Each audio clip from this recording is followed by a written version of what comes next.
Assalamualaikum warahmatullahi wabarakatuh. Perkenalkan, saya Nur Marita Jawiriantari Kambu dari Prodi S1 Gizi FK Undip akan memberikan resep makanan untuk lansia dengan hiperurisemia. Sebelumnya akan saya jelaskan apa itu hiperurisemia. Hiperurisemia atau biasa disebut asam urat tinggi adalah kondisi di mana terjadi peningkatan kadar asam urat serum di atas normal. Faktor utamanya disebabkan oleh meningkatnya produksi asam urat dalam tubuh. Hal ini disebabkan karena sintesis asam urat yang berlebihan.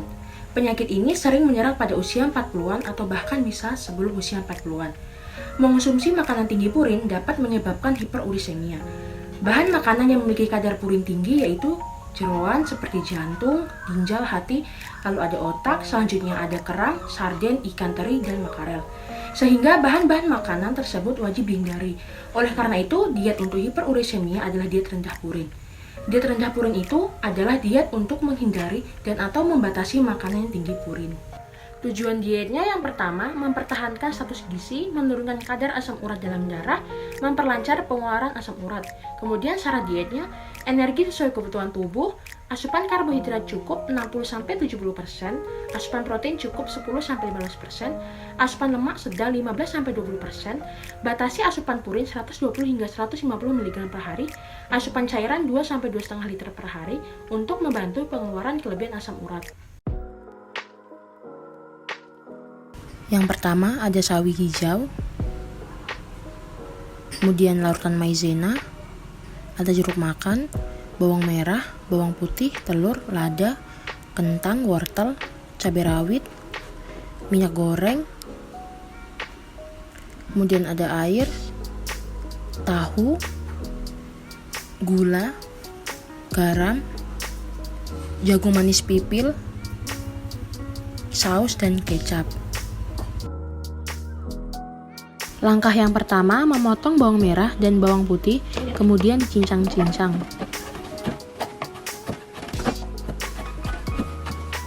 Langkah kedua, memotong cabai rawit, kemudian bumbu-bumbu yang telah dipotong-potong dimasukkan ke dalam mangkuk. Langkah yang ketiga, memotong wortel dan kentang sesuai selera.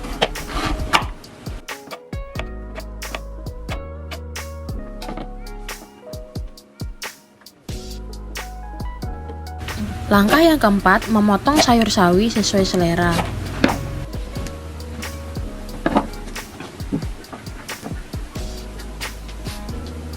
Langkah yang kelima, menyalakan kompor, kemudian panaskan minyak goreng, lalu masukkan bumbu-bumbu, aduk sesekali hingga harum. Langkah yang keenam, memasukkan wortel dan kentang, lalu tambahkan air. Aduk sesekali agar matang merata. Langkah yang ketujuh, memasukkan jagung manis pipil, kemudian ditutup sebentar kurang lebih 2 menit. Langkah ke-8, buka tutup panci, kemudian memasukkan sayur sawi, sesekali diaduk-aduk agar sayur matang merata. Langkah yang ke-9, memasukkan garam, kemudian lada, lalu gula pasir, dan yang terakhir larutan tepung maizena, kemudian diaduk-aduk hingga merata.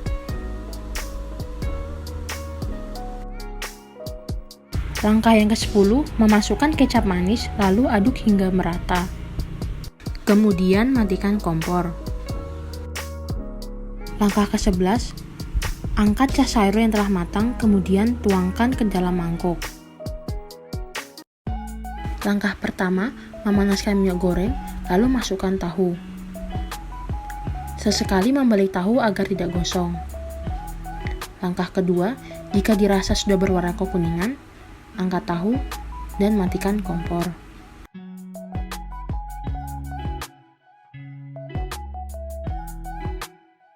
Pertama, menyalakan kompor, kemudian menaruh air dalam panci, masukkan telur lalu ditutup hingga masak. Langkah yang kedua, membuka tutup panci, angkat telur, lalu diamkan beberapa saat agar dingin.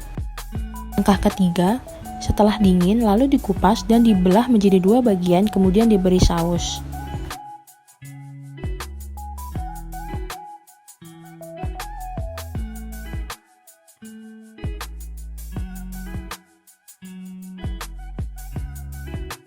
Setelah masakan telah masak semua, kemudian menghias makanan. Menaburi bawang goreng di atas nasi, kemudian diberi hiasan daun seledri. Begitu pula pada cas sayur, ditaburi bawang goreng, kemudian dihiasi dengan daun seledri. Makan siang untuk lansia dengan hiperurisemia telah siap untuk disajikan.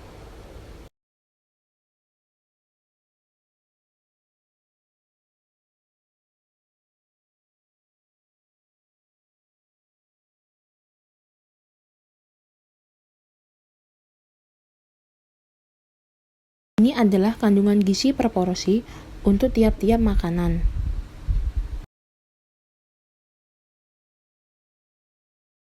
Sekian dari saya, semoga bermanfaat bagi yang melihatnya. Terima kasih.